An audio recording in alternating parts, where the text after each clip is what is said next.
j'ai 4 définitions pour André du millionnaire. La plus simple, c'est on prend ses actifs moins ses passifs, c'est-à-dire ce qu'on possède moins ses dettes. Et si le solde est d'1 million ou plus, vous êtes techniquement millionnaire. Il y a aussi ceux qui possèdent un fonds de pension à prestations déterminées, parce que si vous avez une rente garantie à vie et que quelqu'un tente d'acheter une rente similaire, dans bien des cas, ça prend plus d'1 million de dollars pour avoir exactement la même rente.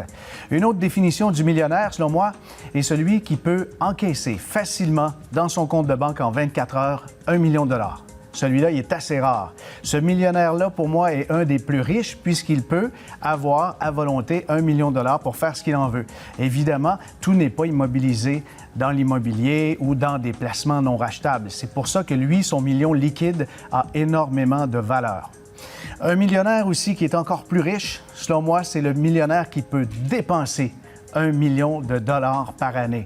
Et là, évidemment, dans cette catégorie, c'est très, très rare. Mais les millionnaires ne sont plus ce qu'ils étaient. Les millionnaires d'aujourd'hui sont beaucoup plus pauvres qu'autrefois. En 1974, par exemple, vous possédiez 1 million de dollars, on vous regardait de bien bas, puisqu'un million de dollars, pour avoir le même pouvoir d'achat en 2014 en raison de l'inflation, il vous faut 4,9 millions.